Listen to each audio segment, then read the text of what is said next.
मायबीएमच्या मदतीने ई-इनव्हॉइस आणि e-way bill तयार करण्याचे टप्पे दिलेले आहेत. ई-इनव्हॉइस किंवा ई-वे बिल तयार करण्यासाठी तुम्हाला सरकारच्या ई-वे बिल पोर्टलवर एक वेळ GSP नोंदणी पूर्ण करणे आवश्यक आहे. येथे टप्पे दिलेले आहेत. तुमच्या युजरनेम आणि पासवर्डसह दाखवलेल्या URL वर सरकारी पोर्टलवर लॉग इन करा. तुमच्या नोंदणीकृत मोबाईल नंबरवर पाठवलेला OTP प्रविष्ट करा. नोंदणी प्रक्रिया सुरू करण्यासाठी रजिस्ट्रेशन पर्यायावर क्लिक करा आणि GSP साठी निवडा. पुन्हा एकदा तुमच्या नोंदणीकृत मोबाईल क्रमांकावर प्राप्त झालेला OTP प्रविष्ट करा. नवीन जोडा हा पर्याय निवडा आणि GSP प्रोव्हायडर पर्याय निवडा. ॲडिक्वेरा इन्फो प्रायव्हेट लिमिटेड.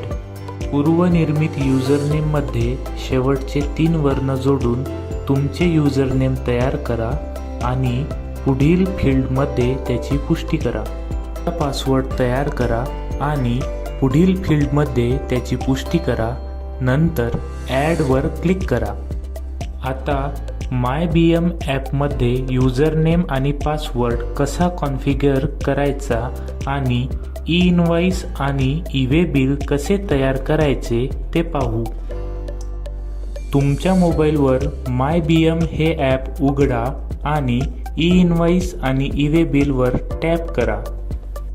आता खालील उजव्या कोपऱ्यात उपस्थित कन्फिगर बटनावर टॅप करा. ई-इनव्हॉइस आणि ई-वे बिल एकत्र तयार करण्यासाठी पर्याय 1 निवडा. फक्त ई-वे बिल तयार करण्यासाठी पर्याय 2 निवडा आणि तुम्ही नुकतेच GST पोर्टलवर तयार केलेले युजरनेम आणि पासवर्ड जोडा. एकदा तुम्ही क्रेडेन्शियल्स सबमिट केल्यानंतर तुम्हाला खालीलप्रमाणे पुष्टीकरण संदेश मिळेल. आता तुम्ही सर्व टप्पे पूर्ण केले आहेत. तुम्ही काही सेकंदात ई-इनव्हॉइस आणि ई-वे बिल तयार करण्यासाठी पुढे जाऊ शकता.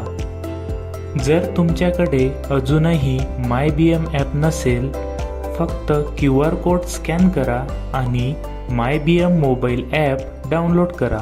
धन्यवाद.